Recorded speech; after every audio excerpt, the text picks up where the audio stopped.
I'm Barbara Kerr, the Assistant Director of the library, and I'm here with Johnny Depp and Dewey, the library mouse, because I'm reviewing a movie book. It is this book, Majestic Hollywood, The Greatest Films of 1939, and it came across my desk the other day, and it brought back a lot of memories for me.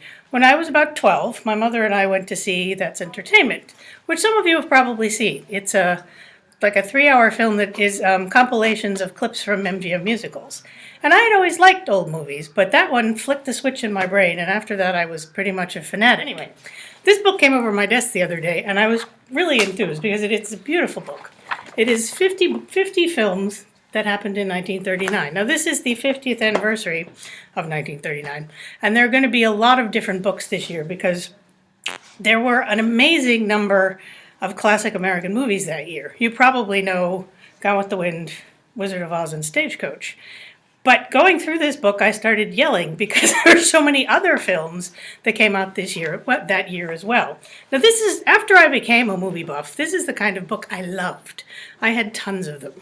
And I collected movies too, and I was 12 before they invented the VCR, so I had to watch them on TV. But some of my greatest memories from high school are going into Harvard Square to the revival houses and seeing classic movies on the screen. So this kind of book, I love this kind of book. But look at some of the other movies from 1939. This is Wuthering Heights, Laurence Olivier. Now, my friend Mary Ellen Pambukian was a Laurence Olivier fanatic and invented a fan group called Slogs, which was Sir Laurence Olivier groupies. And we went into Harvard Square to see Rebecca at the Brattle Cinema. There's another one, Dark Victory, which is the Bette Davis classic. What else we got? Goodbye, Mr. Chips, which is really wonderful and was Greer Garson's first major American film role. We love Greer Garson here at the Medford Library. Skip over that one for the moment. Mr. Smith Goes to Washington, which is the Frank Capra, James Stewart classic.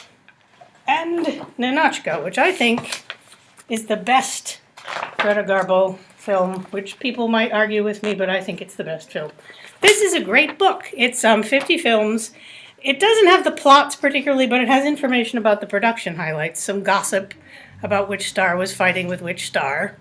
I think the mouse probably would have been in the gossip columns all the time had he been a 1930s movie star. It has some quotations from critical reactions to the films. And the pictures are just gorgeous. The pictures are beautiful. So this is a fun read. There are going to be a lot of movie books this year because it is the anniversary of so many significant films. So keep your eyes open at the library for additional films.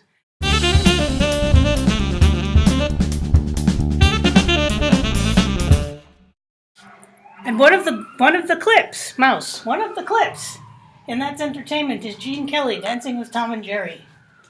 It's a mouse classic. Yes. Anyway. He needs to be lower. He needs to be lower.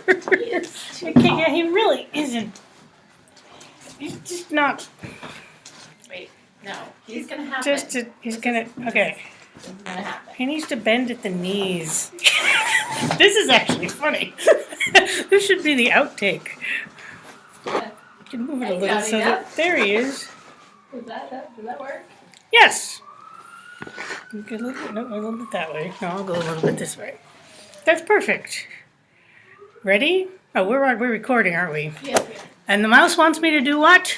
Mouse? Oh, the final film. Well, one of the things that I always needed in one of my movie books was this. A really big bossy picture of Spencer Tracy. Now this, I don't think this was his best film. It's Stanley Livingston's kind of dumb, but isn't he wonderful? Almost as good as The Mouse and Johnny Depp. So, Majestic Hollywood, The Greatest Films of 1939. Okay.